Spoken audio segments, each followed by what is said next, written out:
Welcome to స్వతంత్ర focus. నేను విజయ్.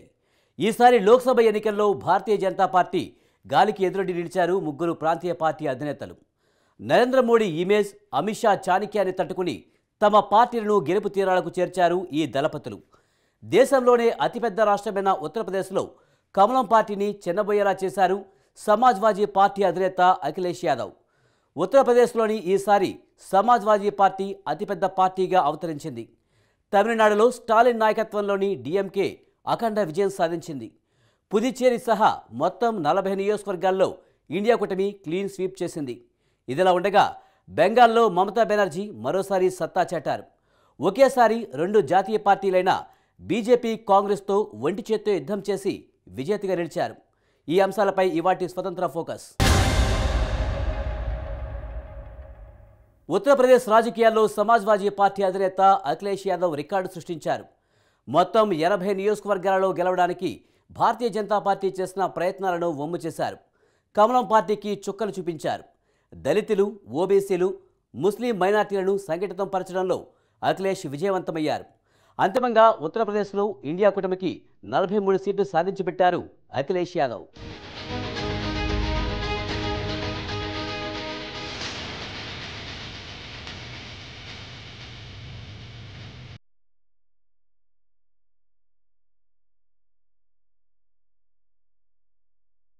అఖిలేష్ యాదవ్ ప్రస్తుతం దేశవ్యాప్తంగా మార్మోగుతున్న పేరు ఇది.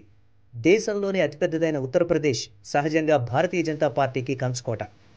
ఉత్తరప్రదేశ్లో మొత్తం 80 లోక్సభ నియోజకవర్గాలున్నాయి. కిందటిసారి ఎన్నికల్లో 79 సీట్లు గెలుచుకుంది ఎన్డీఏ కూటమి.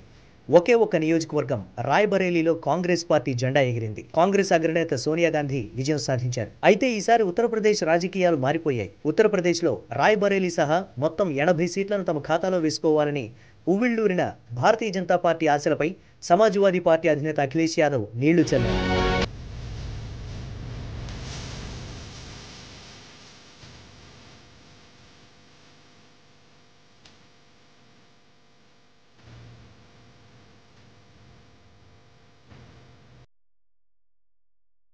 ఉత్తరప్రదేశ్లో ఇండియా కూటమి తరపున అన్ని తానే చక్రం తిప్పారు అఖిలేష్ యాదవ్. ముస్లిం, దళిత, అల్పసంఖ్యాక వర్గాలను ఆకట్టుకోవడంలో అఖిలేష్ యాదవ్ సక్సెస్ అయ్యారు. జాతీయ పార్టీ కాంగ్రెస్ తో పొత్తు పెట్టుకుని ఎన్నికల బరిలోకి దిగారు అఖిలేష్ యాదవ్. కాంగ్రెస్ అగ్రనేత రాహుల్ తో కలిసి అనేక బహిరంగ సభల్లో పాల్గొన్నారు. సీట్ల కేటాయింపు విషయమై కాంగ్రెస్ పార్టీతో ఎటువంటి విభేదాలు రాకుండా జాగ్రత్త పడ్డారు. అంతిమంగా దేశంలోనే అతిపెద్ద రాష్ట్రమైన ఉత్తరప్రదేశ్లో భారతీయ జనతా పార్టీ చిన్నబోయేలా చేశారు. కమలం పార్టీని 33 సీట్లకు పరిమితం చేశారు. కాగా తాజా ఫలితాల్లో సమాజ్వాదీ పార్టీ 37 సీట్లు గెలుచుకొని రికార్డు సృష్టించింది.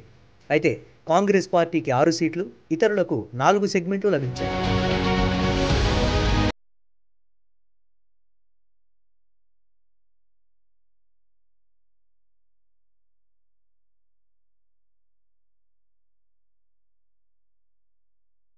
ఉత్తరప్రదేశ్లో సీట్లు తగ్గడాన్ని కమలం పార్టీ నాయకులు ఏమాత్రం జీర్ణించుకోలేకపోయారు. అయోధ్య రామమందిర అంశంతో మొత్తం 80 సీట్లు తమకే వస్తాయని ఆశించారు. అయితే అయోధ్య రామమందిర అంశం ఎన్నికలకు ముందే చప్పబడింది. అంతేకాదు అయోధ్య రామమందిరం ఉన్న ఫైజాబాద్ నియోజకవర్గంలోనే భారతీయ జనతా పార్టీ ఓటమి పాలైంది. ఫైజాబాద్ నుంచి సమాజ్వాదీ పార్టీ టికెట్పై పోటీ చేసిన అభ్యర్థి 54,000 పైచిలుకు మెజారిటీతో బీజేపీ క్యాండిడేట్పై గెలుపొందారు.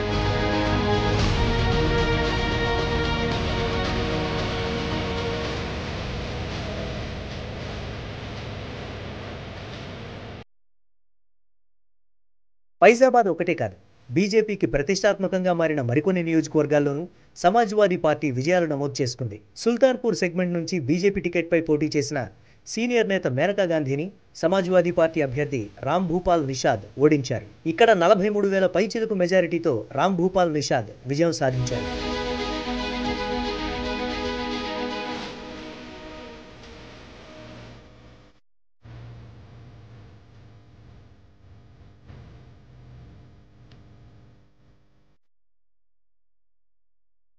అలాగే కన్నౌజ్ నుంచి పోటీ చేసిన అఖిలేష్ యాదవ్ భార్య డింపుల్ యాదవ్ కూడా గెలుపొందారు. కాగా బీజేపీ గెలుచుకున్న సీట్లలో ప్రధాని నరేంద్ర మోదీ పోటీ చేసిన వారణాసి, రక్షణ మంత్రి రాజ్నాథ్ సింగ్ పోటీ చేసిన లక్నో నియోజకవర్గాలు కూడా ఉన్నాయి.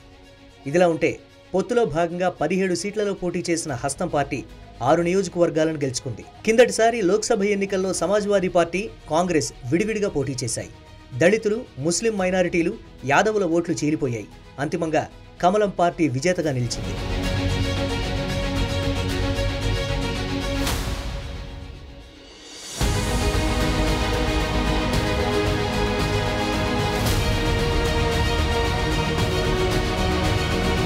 అయితే ఈసారి ఒక జట్టుగా బరిలోకి దిగాయి సమాజ్వాదీ పార్టీ, కాంగ్రెస్.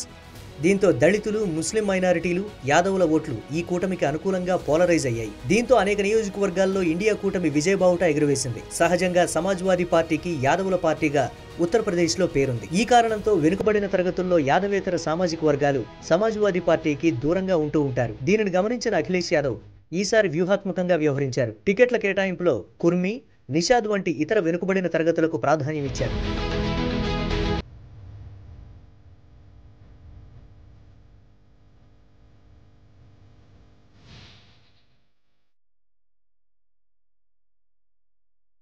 యాదవ సామాజిక వర్గానికి నామమాత్రంగా టికెట్లు ఇచ్చారు. దీంతో మెజారిటీ బీసీ కులాలు ఈసారి సమాజ్వాదీ పార్టీ వైపు పోలరైజ్ అయ్యాయి. ఎన్నికల ప్రచారంలో కేంద్రంలోని నరేంద్ర మోదీ సర్కార్పై ఘాటు విమర్శలు చేశారు అఖిలేష్ యాదవ్. అరవింద్ కేజ్రీవాల్, హేమంత్ సోరెన్లను కేంద్ర దర్యాప్తు సంస్థలు ఎలా వేధించాయో వివరించారు. రాజకీయ ప్రత్యర్థులను ఇబ్బందులు పెట్టడానికి కేంద్ర దర్యాప్తు సంస్థలను నరేంద్ర మోదీ సర్కార్ ఏ రేంజ్లో వేధించిందో పూసగుచ్చినట్లు చెప్పారు.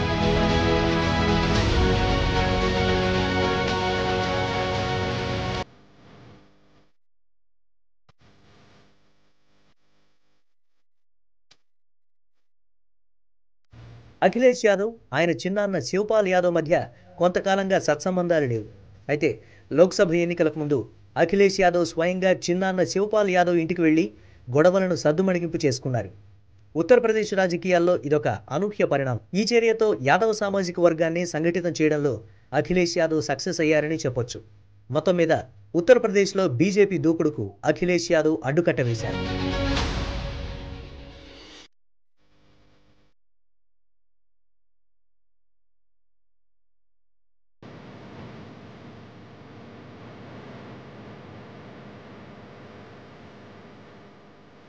స్వతంత్ర ఫోకస్లో ఇప్పుడు ఒక షార్ట్ బ్రేక్ తీసుకుందాం.